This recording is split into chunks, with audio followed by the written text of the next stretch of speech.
Hello बच्चों, कैसे हो आप सब। आशा करती हूँ बहुत अच्छी होगी। चलो आप welcome to my channel and your own Sam.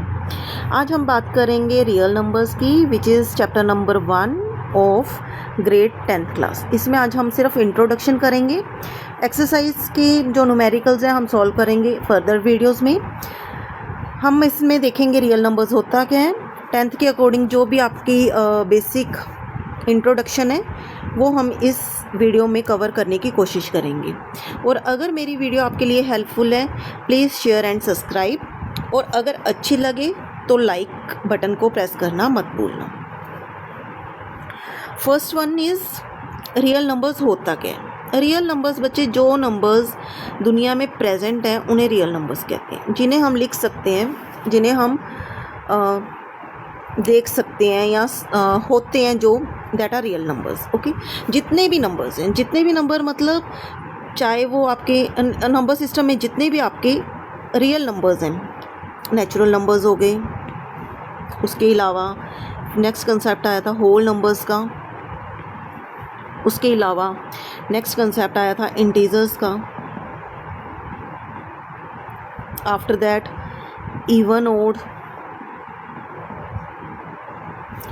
Composite, prime,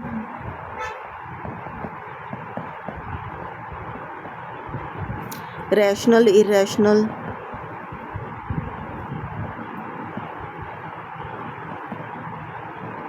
जितने टाइप के भी नंबर्स अब तक आपने स्टडी किए वो सारे के सारे रियल नंबर्स होते हैं। बच्चे इसे डिफ़ाइन कैसे किया जाता है, जिन नंबर्स को, रियल नंबर्स को डिफ़ाइन कैसे करते हैं, जिन नंबर्स को हम नंबर लाइन के ऊपर रिप्रेजेंट कर पाएँ वो हमारे रियल नंबर्स हैं। अगर नंबर लाइन सभी को पता है ना।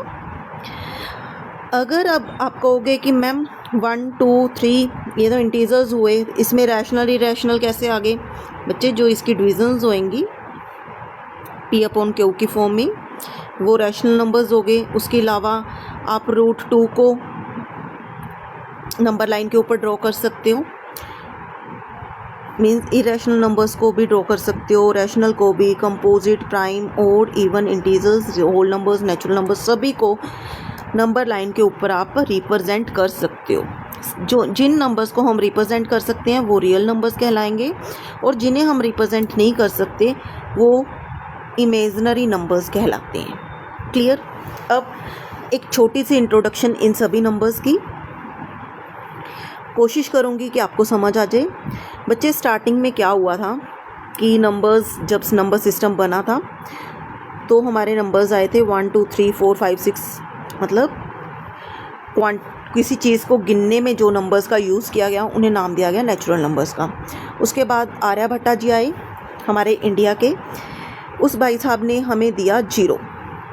तो 0 को अगर हम काउंटिंग में ऐड करेंगे तो उसके लिए वर्ड यूज़ किया गया होल नंबर्स। क्लियर। उसके बाद बात हुई कि अगर पॉजिटिव नंबर्स हैं तो हमारे नेगेटिव नंबर्स भी होंगे।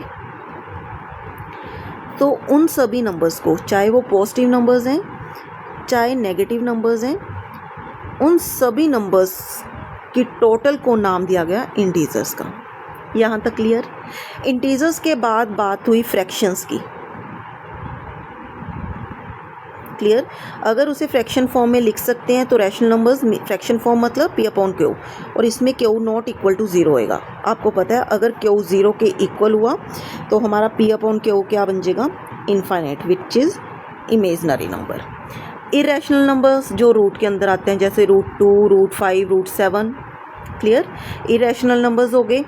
कंपोजिट नंबर्स और प्राइम नंबर्स अभी डिस्कस करेंगे।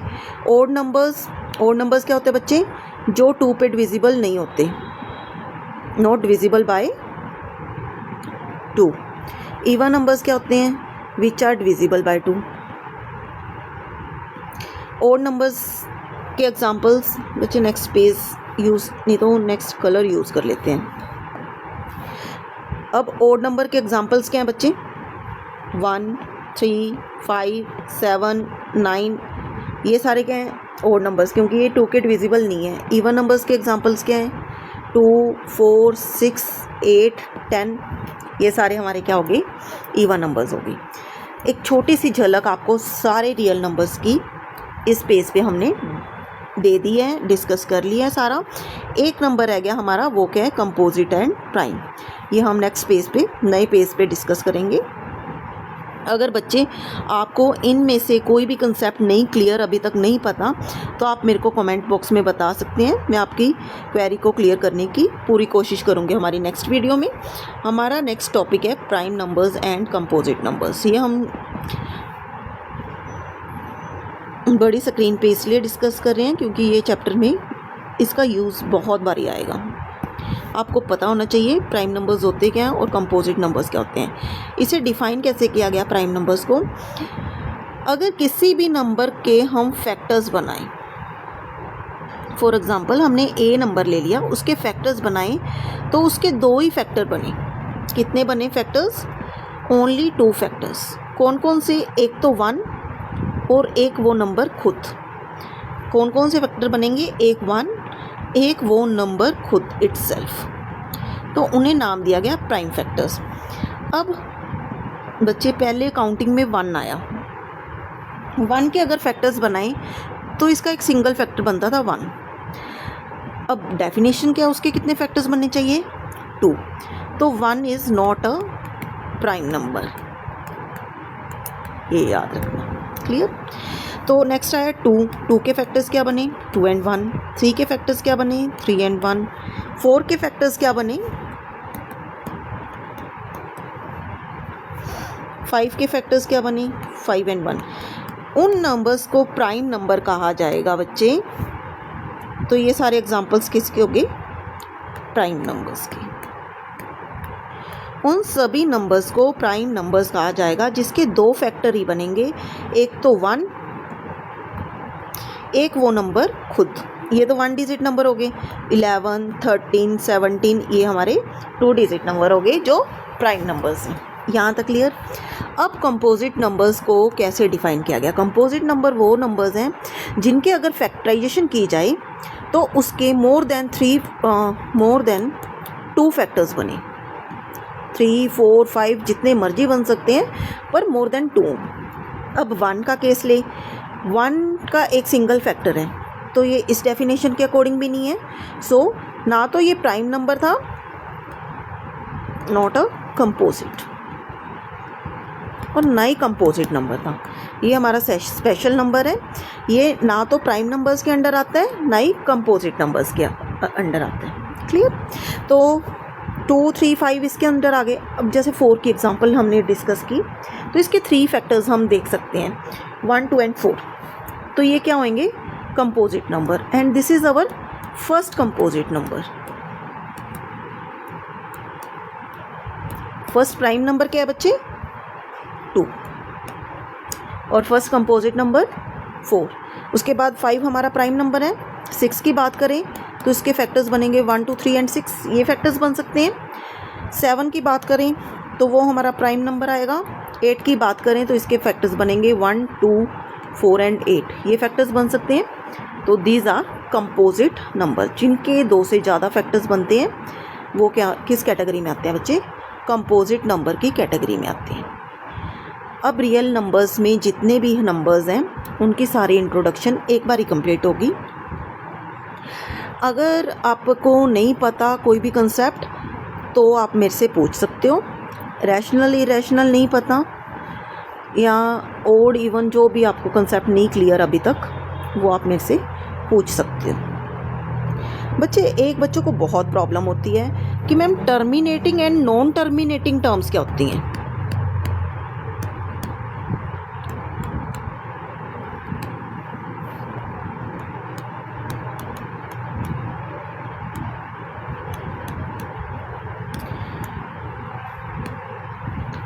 बच्चे, कोई भी रैशनल नंबर जो P/Q की फॉर्म में लिखेंगे, अगर इसे डिवाइड करने पर पॉइंट के बाद हमारे जो डिजिट्स हैं वो रिपीट हो रहे हैं, जैसे 3, 3, 3 आ रहा है, या पॉइंट के बाद 1, 1, 1 आ रहा है, या फिर पॉइंट के बाद 5, 6, 5, 6 2 नंबर्स के बाद रेपिटेशन हो रही है, या फिर 3 नंबर्स के बाद रेपिटेशन हो रही है।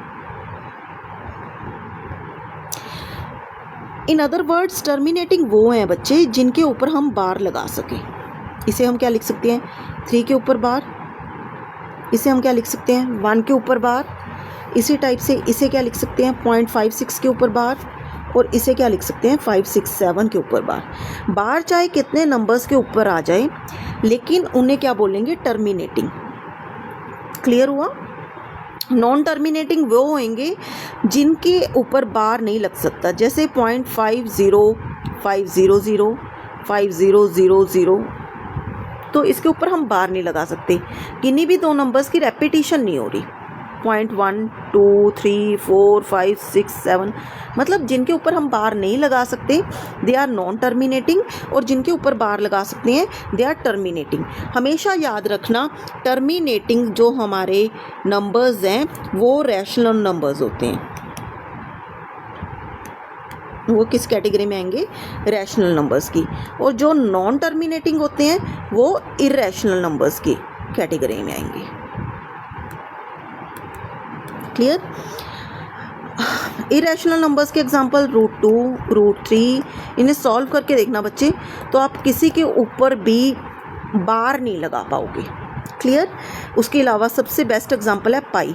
आपको पता है इसकी वैल्यू 0.314 यहाँ तक पता है, लेकिन अगर आप इसकी प्रॉपर वैल्यू देखोगे तो 28 समथिंग समथिंग है, और किसी भी पॉइंट पे इसकी वैल्यू रिपीट नहीं होती, तो हम बार नहीं लगा सकते। तो पाई हमारा बेस्ट इरैशनल नंबर है। अब आप कहोगे कि मैम 0.3 बार, इसे हम P/Q की फॉर्म में कैसे लिख सकते हैं। बच्चे एक ट्रिक बताती हूँ, वैसे मैंने अपनी वीडियोस में ट्रिक ये काफ़ी बारी बताई हुई है। अगर आपके पास एक पॉइंट के बाद कितने डिजिट्स के ऊपर बार है 1, तो जो नंबर है वो तो एज इट इज़ लिखेंगे, जितने डिजिट्स के ऊपर बार है उसके नीचे 9 आ जाएगा। क्लियर हुआ। अगर हम इस केस की बात करें तो हमें पता चल रहा है 56 तो एज इट इज़ लिखेंगे, कितने नंबर्स के ऊपर बार हैं 2, तो 2 बारी 9 आ जाएगा। हमने इसे P/Q की फॉर्म में लिख दिया, इसे भी लिख दिया। सिमिलरली इसे कैसे लिखेंगे 567/999। यहाँ पे नहीं समझ आ रहा, 567/999, इसे भी हमने किस फॉर्म में लिख दिया रैशनल नंबर मीन्स P/Q की फॉर्म में लिख। क्लियर हुआ। टर्मिनेटिंग नंबर्स, टर्मिनेटिंग डिजिट्स क्या होते हैं रैशनल नंबर्स होते हैं, और नॉन टर्मिनेटिंग किसके अंडर आएंगे इरैशनल नंबर्स के अंडर आएंगे। क्लियर हो गया सभी को। ये तो हमारी बेसिक नॉलेज थी रियल नंबर्स की। अब हम 10th ग्रेड में जो जो कंसेप्ट्स यूज़ होंगे उसकी डिस्कशन करेंगे। यहाँ तक किसी भी बच्चे को कोई भी प्रॉब्लम है तो आप मुझे प्लीज़ कमेंट बॉक्स में बता सकते हो। क्लियर। नेक्स्ट है हमारी डिविजिबिलिटी मीन्स थ्योरम है बच्चे, सिंपल कंसेप्ट है डिविजिबिलिटी। डिविजिबिलिटी क्या कहती है कि अगर हम किसी भी नंबर को डिवाइड करते हैं, बी नंबर को मान लो ए से डिवाइड करते हैं। क्लियर। लेकिन एक चीज़ याद रखना, बी नंबर को अगर ए से डिवाइड करेंगे तो डिनोमिनेटर हमारा नॉट इक्वल टू 0 होना चाहिए। ये हमने अभी बात की है किसमें रैशनल नंबर्स में, कि हमारा डिनोमिनेटर 0 नहीं हो सकता। अगर 0 होएगा तो वो क्या बन जाएगा इमेजनरी नंबर, लेकिन हम डिस्कस कर रहे हैं रियल नंबर्स को, तो ए हमारा नॉन ज़ीरो नंबर होना चाहिए। एक चीज़ याद रखना, a should be non zero integer होना चाहिए हमारा। पॉजिटिव नेगेटिव कुछ भी हो सकता है। क्लियर। तो हमारा कुछ ना कुछ क्वोशंट आएगा। अगर हमारा रिमाइंडर 0 आया तब हम कहेंगे कि बी को ए ने कंप्लीटली डिवाइड कर दिया। क्या बोलना मैंने, if a is non zero integer, a is said, a is non zero integer is said to divide b. हम कब कहेंगे कि उसने बी को डिवाइड किया, जो क्या बी भी क्या होना चाहिए इंटीजर होना चाहिए ऑब्वियसली। इफ़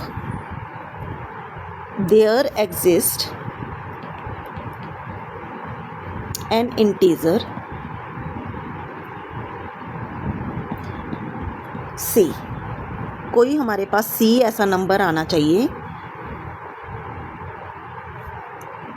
कब, जब हम b अपॉन a को डिवाइड करें तो वो हमारा आंसर सी दे। क्लियर हुआ? कंप्लीटली डिवीज़न होनी चाहिए और सी हमारा क्या आना चाहिए, वो भी एक इंटीजर आना चाहिए, फ्रैक्शन नहीं आना चाहिए। क्लियर? तभी हमारा रिमाइंडर क्या होएगा, 0 होएगा। अब एक चीज़ याद रखना, जिस नंबर से हम डिवाइड कर रहे हैं बच्चे, जिस नंबर से हम डिवाइड कर रहे हैं उस नंबर को बोलते हैं डिवाइज़र। जिस नंबर को डिवाइड कर रहे हैं उसे बोलते हैं डिविडेंड।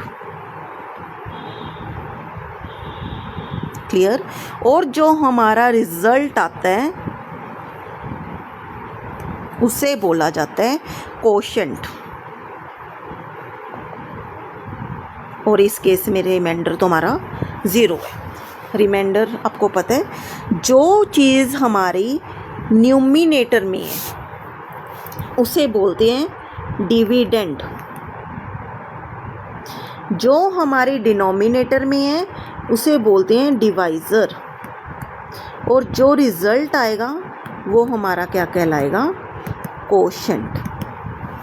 क्लियर हुआ?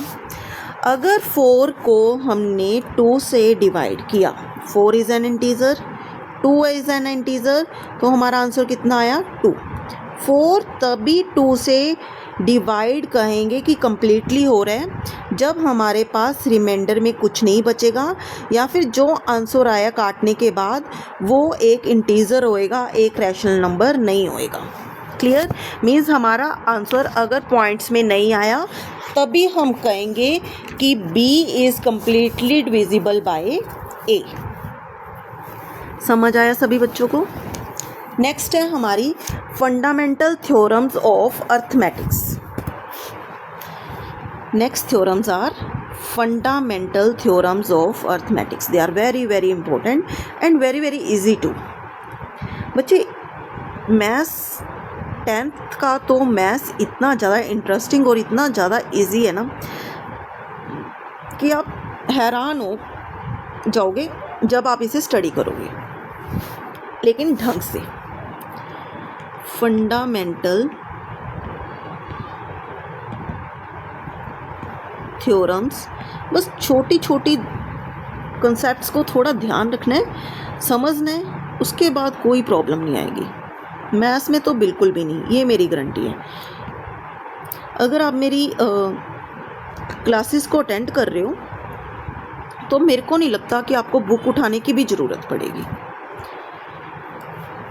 अगर आप इस वीडियो के, इस सैम के मीडियम से आप पढ़ रहे हो तो आप कुछ एग्जांपल्स सॉल्व करके देख लो कि आपको क्लियर हो जाए।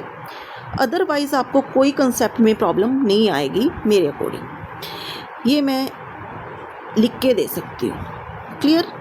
तो फंडामेंटल थ्योरम हमारे पास फंडामेंटल 2 थ्योरम्स से हैं आपके सिलेबस में, दोनों बहुत ईजी हैं और अंडरस्टूड है।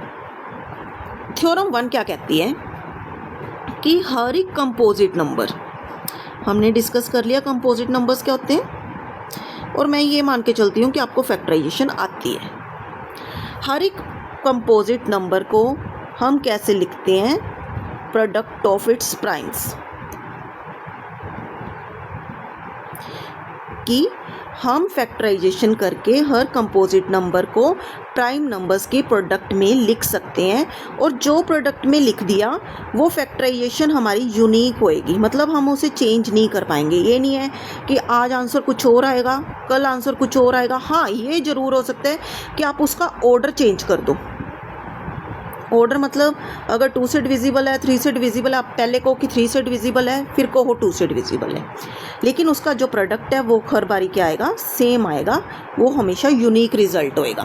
फॉर एग्जांपल कंपोजिट नंबर ले रहे हैं 1176।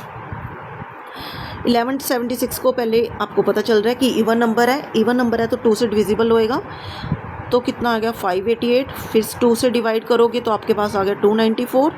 फर्दर डिवीज़न करोगे 2 से तो 197 सॉरी 147 आएगा। फिर 3 से डिवाइड हो जाएगा, 12 4 27 9, 7 से डिवीज़न होएगी तो 1176 जो आपका एक कंपोजिट नंबर है उसे आप कैसे लिख सकते हो, 2 multiply 2 multiply by 2 multiply by 3 multiply by 7 multiply by 7। इसका मतलब हमने कंपोजिट नंबर्स को मल्टीप्लाई में लिख दिया। किन की मल्टीप्लाई में? प्राइम नंबर्स की प्रोडक्ट में लिख दिया। इसे आप इस टाइप से भी लिख सकते हो, 2 की पावर 3, 3 इंटू 7 की पावर 2। अब इनका ऑर्डर चेंज कर सकते हो, 3 आगे आ गया, 2 बीच में लिख दिया, 7 लास्ट में लिख दिया, या 7 पहले लिख दिया, 3 बाद में लिख दिया, 2 लास्ट में लिख दिया, लेकिन रिजल्ट हमारा हर बारी सेम रहेगा। वही फैक्टर्स आएंगे और वही पावर आएगी। This is our first theorem of fundamental theorems of arithmetic. Clear हुआ सभी को? सेकंड थ्योरम पे मूव कर रहे हैं। सेकंड थ्योरम इससे भी इजी है। अगर आपको स्टेटमेंट समझ आ गई तो कंसेप्ट क्लियर हो गया, लेकिन हम उसका प्रूफ भी करेंगे। हमारे इस वीडियो में हम उसका प्रूफ करेंगे। क्या कहती है कि अगर आपके पास p कोई नंबर है which is a prime number. Prime number का मतलब क्या है? उसके 2 फैक्टर्स ही बनेंगे, एक तो 1 और एक p, और a आपका कोई भी पॉजिटिव इंटीजर है। अगर p a स्क्वायर को डिवाइड कर रही है, अगर p डिवाइड कर रही है a स्क्वायर को, तो p डिवाइड करेगी a को b। मतलब अगर p a स्क्वायर को कंप्लीटली डिवाइड कर रही है तो p कंप्लीटली डिवाइड करेगी a को। हम इसका प्रूफ कर रहे हैं। प्रूफ बच्चे बहुत इजी है। अगर a हमारा पॉजिटिव इंटीजर है, कंपोजिट नंबर मान लो, तो इसके फैक्टर्स क्या बनेंगे? p1।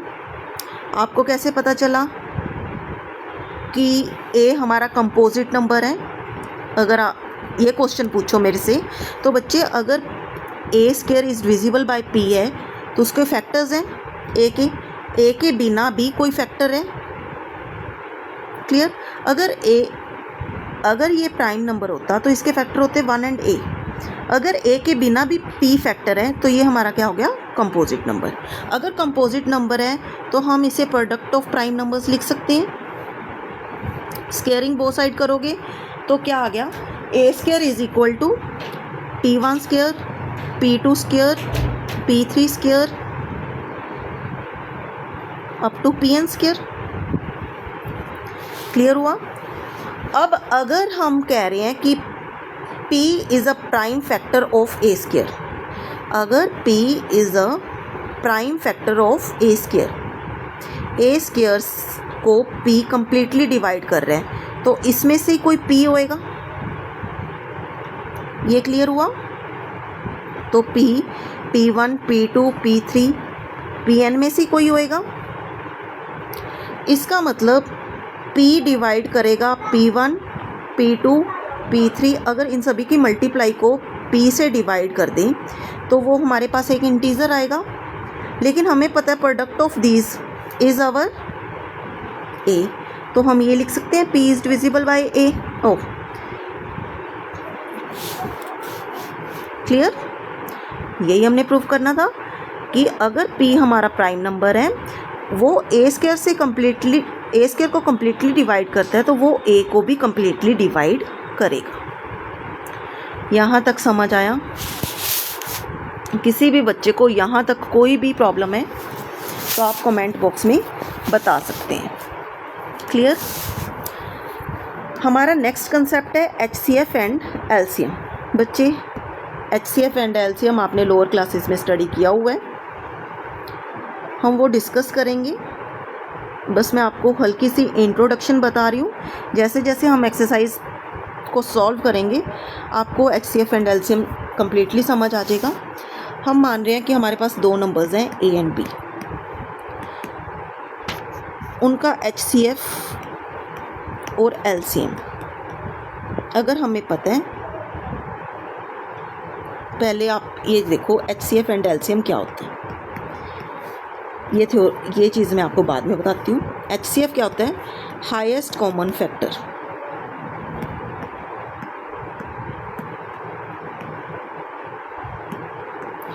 LCM क्या होता है बच्चे? Least common multiple. ये तो इसकी होगी फुल फॉर्म,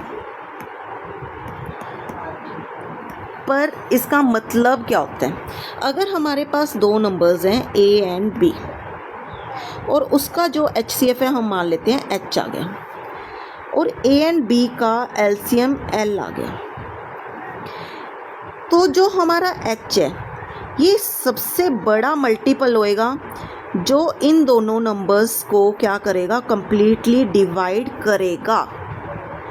HCF जो होता है वो अपने जिन नंबर्स का HCF हमने निकाला है, दोनों नंबर्स या तीनों नंबर्स या चारों नंबर्स को कंप्लीटली डिवाइड करेगा। और जो LCM होता है वो सबसे छोटा नंबर होता है, वो सबसे छोटा नंबर जिससे सारे के सारे नंबर्स कंप्लीटली डिवाइड करते हैं। मींस L कंप्लीटली डिवाइड होएगा A से, L कंप्लीटली डिवाइड होएगा B से, लेकिन इसमें क्या है? A को डिवाइड करेगा HCF, B को कंप्लीटली डिवाइड करेगा उसका HCF। जितने भी नंबर्स का हमने HCF लिए है, HCF उन्हें डिवाइड करता है कंप्लीटली, और LCM के केस में क्या होता है बच्चे? वो नंबर्स कंप्लीटली डिविजिबल होते हैं। क्लियर हुआ? इस थ्योरम को हम साइड पे रख रहे हैं एक बारी, ये भी आपको बताऊंगी क्या चीज़ है। पहले आप दो नंबर्स का HCF एंड LCM इसी चैप्टर में, इसी वीडियो में निकालना सीखोगे।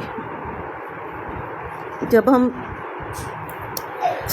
एक्सरसाइजेस करेंगे तब तो करोगे। एक एग्जांपल मैं इस वीडियो में भी आपको करवा रही हूँ। अगर आपके पास A नंबर है 90, B नंबर है 144। क्लियर? आपको इनका क्या निकालना है? HCF एंड LCM बोथ निकालने हैं। तो पहले हमेशा याद रखना आपको फैक्टर्स करने पड़ेंगे। 2 से डिवाइड होएगा। अगर आपको मेंटली नहीं आता तो आप निकाल भी सकते हो रफ सरफेस पे, लाइक दिस। तो हमारे पास फैक्टर्स क्या बने? 9, 5, 3 एंड स्क्वायर। ठीक है। उसी टाइप से 144 हमें पता है 12 का स्क्वायर है। 12 मीन्स 4 इंटू 3, 4 के 2 स्क्वायर 2 बार ही है, 4 हो जाएगा, 3 2 टाइम्स हो जाएगा। तो ये हमारे फैक्टर्स बन गए। अब इसका HCF क्या आएगा बच्चे? HCF कैसे निकालते हैं इन्हीं भी दो नंबर्स का? वो कैसे निकाल लेंगे? जो हमारे पास फैक्टर्स आए हैं उसमें जो लीस्ट पावर है हम वो लेंगे। 2 की दोनों में लीस्ट पावर क्या है बच्चे? 1। 5 की लीस्ट पावर क्या है? इसमें तो 5 है ही नहीं, तो इसका मतलब यहाँ पे 5 की पावर कितनी है? 0। अब इन दोनों में 3 की पावर सेम है, तो हमारा कितना आ जाएगा? 2 multiply by 1 multiply by 9। Answer कितना आ गया? HCF 18। LCM के केस में हम मैक्सिमम पावर लेंगे। 2 की पावर देखें तो मैक्सिमम कितनी है? 4। 5 की मैक्सिमम पावर देखें दोनों में कितनी है? 1। 3 की मैक्सिमम पावर देखें तो 2। 2 power 4 means 16। 16 into 5 multiply by 9, that means 720। अब ये थ्योरम क्या कहती है? ये थ्योरम कहती है प्रोडक्ट ऑफ द नंबर्स। किन दो नंबर्स का प्रोडक्ट? जो हमने निकाला है, जिनका हमने HCF एंड LCM निकाला है, वो हमेशा इक्वल होएगा उसके HCF एंड LCM के प्रोडक्ट के। ये हम प्रूव भी करेंगे हमारी एक्सरसाइज में। और इसकी हेल्प से अगर हमें एक नंबर पता है और उनका HCF और LCM पता है, तो हम उससे नेक्स्ट नंबर 4 जो हमारा सेकंड नंबर है वो निकाल सकते हैं इजीली। या फिर इन चारों में से अगर हमें कोई 3 नंबर्स पता है तो हम कोई भी 4th टर्म निकाल सकते हैं। क्लियर? हमारे इस चैप्टर का लास्ट टॉपिक रह गया इंट्रोडक्शन का। वो क्या है कि